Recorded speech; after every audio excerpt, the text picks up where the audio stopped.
अरे अरे, ये क्या हो रहा है? तो सर्दियों की फुल जोर से तैयारियां हो रही है।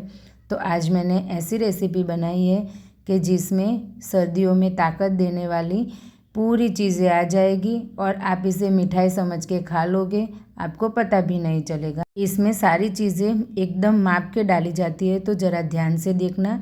500 ग्राम बिना चीनी वाला मावा, 250 ग्राम घी, जाम खंभाड़िया का या घर का, मैंने घर का लिया है, 500 ग्राम दूध, 125 ग्राम सिंगोड़े का आटा, 100 ग्राम खारेक, 400 ग्राम चीनी, 150 ग्राम खजूर और 50 ग्राम अंजीर के टुकड़े करके ले लेना है।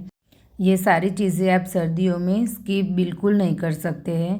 5 ग्राम पीपल, 10 ग्राम कमर काकड़ी जो कमर दर्द के लिए बहुत उपयोगी है, 10 ग्राम सफ़ेद मूसली, 10 ग्राम सौंठ का पाउडर, 5 ग्राम जावित्री, 10 इलायची, आधा टुकड़ा जायफल का, 15 ग्राम चारोली, 5 ग्राम सफ़ेद मरी का पाउडर, 5 ग्राम काले मरी का पाउडर, 15 ग्राम गमठोला का पाउडर, 15 ग्राम बतरीसू, 10 ग्राम सालम पंजा। ये सारी चीज़ें सर्दियों में बहुत उपयोगी है, आप इसे स्किप बिल्कुल मत करना। 25 ग्राम पिस्ता, 25 ग्राम मगजतरी, 25 ग्राम खसखस, 50 ग्राम बादाम, 50 ग्राम काजू, 50 ग्राम अखरोट।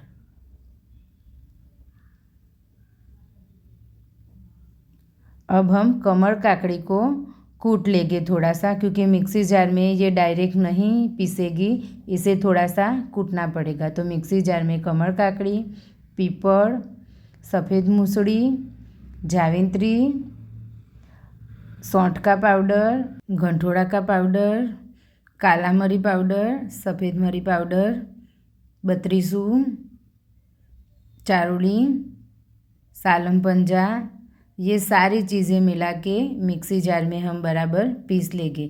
सालम पाक खाने में तो बहुत मज़ा आता है, लेकिन इसकी चीज़ें इकट्ठी करने में नाक में दम निकल जाता है। सारे मसाले को हमने पीस लिया है, इलायची और जायफल को अलग से पीसना है। वही मिक्सर जार में पिस्ता, काजू, अखरोट, खसखस, मगजतरी, बादाम, सभी ड्राई फ्रूट को पीस लेना है, लेकिन ये दरदरा पीसना है, एकदम पाउडर फॉर्म में नहीं बना देना है। देखो इस तरह से एकदम दरदरा ड्राई फ्रूट पीसना है। इसे हम एक बाउल में निकाल लेंगे। अब वही मिक्सर जार में हम खारेक को पीसेंगे। देखो खारेक को भी हमने पीस लिया है, इसे एक बाउल में निकाल के साइड पे रख देंगे। वही मिक्सी जार में खजूर और अंजीर को पीस लेंगे।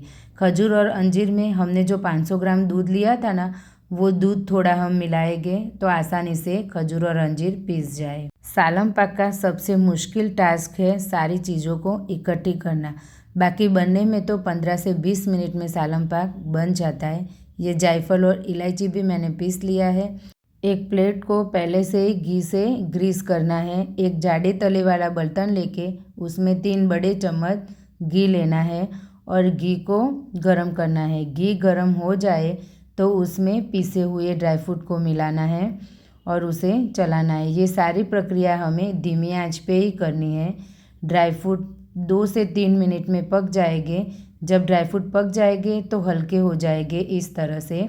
इसी स्टेज पर सिंगोड़े का आटा मिला के बराबर मिक्स करना है। याद रखना कि ये सारी प्रक्रिया हमें धीमी आंच पे ही करनी है और सतत चलाते जाना है। 2 से 3 मिनट में सिंगोड़े का आटा पक जाएगा तो उसमें मावा डालना है। मावे को भी बराबर मिक्स करना है। हमारी कड़छी बिल्कुल थमनी नहीं चाहिए, हमें इसमें सतत चलाते ही जाना है, चलाते ही जाना है, नीचे चिपके नहीं उसका ध्यान रखना है। इसी स्टेज पर 1 चम्मच घी मिलाना है और फिर से कड़छी को चलाना है। थोड़ा सा हल्का हो जाए और इसमें से घी निकलने लगे, इसी स्टेज पे हमें पीसी हुई खारेक और खजूर अंजीर मिला लेने हैं। ध्यान रखना फ्रेंड्स, मावे में से घी निकले तभी हमें खारेक और खजूर अंजीर मिला के उसे 5 मिनट तक पकाना है। उसके बाद हमने जो मसाले पीसे थे वो मिला लेने हैं और बाकी बचा घी भी इसमें डाल देना है और इसे बराबर मिक्स करना है। ये रेसिपी में चाहे जितने भी हाथ दुखे, लेकिन हमारी कड़छी रुकनी नहीं चाहिए, नीचे बिल्कुल चिपकना नहीं चाहिए, सतत उसे हलाते ही जाना है। 5 मिनट में देखो इस तरह से घी बाहर निकल आएगा। उसी स्टेज पे सारा दूध मिला के उसमें शक्कर मिला लेनी है और उसे फिर से बराबर मिक्स करना है। ये रेसिपी बनाने के बाद पक्का आपके हाथ तो बहुत दर्द करने वाले हैं, लेकिन इसको आप खाओगे ना तो पूरा दर्द भूल जाओगे। इस तरह से बराबर दूध चीनी को मिक्स करना है। 5 से 7 मिनट में इसमें से घी निकलने लगेगा।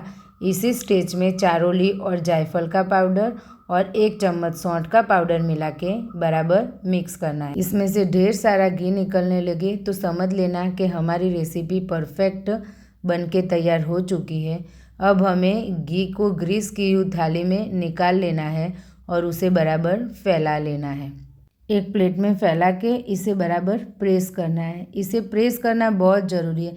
आप जैसे जैसे इसे प्रेस करते जाओगे तो घी ऊपर आता जाएगा। आपको ज़्यादा लगे तो आप उसे थोड़ा निकाल भी सकते हो। इस तरह से घी ऊपर रहना चाहिए, तभी तो ये मिठाई लगेगी। फिर ग्रीन पिस्ती से इसे गार्निश करना है और फिर से थोड़ा सा दबाना है तो हमारी रेसिपी रेडी है। फिर 1 दिन के लिए इसे ढक के छोड़ देना है। दूसरे दिन सुबह इसके छोटे छोटे पीसेस कर देना है। तो ये हमारा सर्दियों में ताकत देने वाला सालम पाक रेडी है। तो ये रेसिपी पसंद आई हो तो लाइक, शेयर और सब्सक्राइब कर देना। फेसबुक से देख रहे हो तो फॉलो कर देना और ये रेसिपी सर्दियों में ट्राई ज़रूर करना फ्रेंड्स। अब मिलेंगे दूसरे वीडियो में, तब तक के लिए बाय बाय।